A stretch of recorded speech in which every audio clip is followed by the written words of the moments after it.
இருசக்கர விஷயம் ரொம்ப டேமேஜாக இருக்குது. அப்போ பாதுகாப்பு போக்குவரத்தில் போக்குவரத்து காலத்துக்கு பேரை போட மாட்டாங்க, இந்த வண்டி ஒத்துழையான்னு சொல்கிறாங்க. அப்புறம் பாதிக்கப்பட்ட வண்டி என்ன இருக்கும் அவங்க உரிமைகள் சார் ஒருத்தங்க அடிப்பட்டு ஹாஸ்பிட்டல் இருக்காங்க. அவங்க அடிப்பட்டு 10 நாள் ஹாஸ்பிட்டல் அவங்க இன்னும் வாழ்வது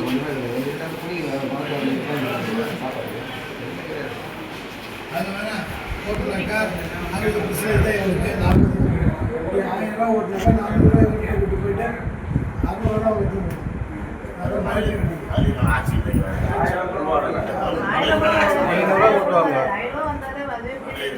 நகராட்சிக்கு போன என்ன சொன்னாங்கன்னா, இது எங்களுடைய கண்ட்ரோலே கிடையாது, இது ஃபுல்லாக ஆட்சி தான் அவங்க எங்கே கூட சத்தியமாக நான் நம்பர் கொடுத்து ஆட்சி இதுக்கு எங்களுக்கு சம்பந்தமே ஐடி கார்டு கொடுத்தாலும் இருக்கும். எந்த அடிப்படையில் ஐடி கார்டு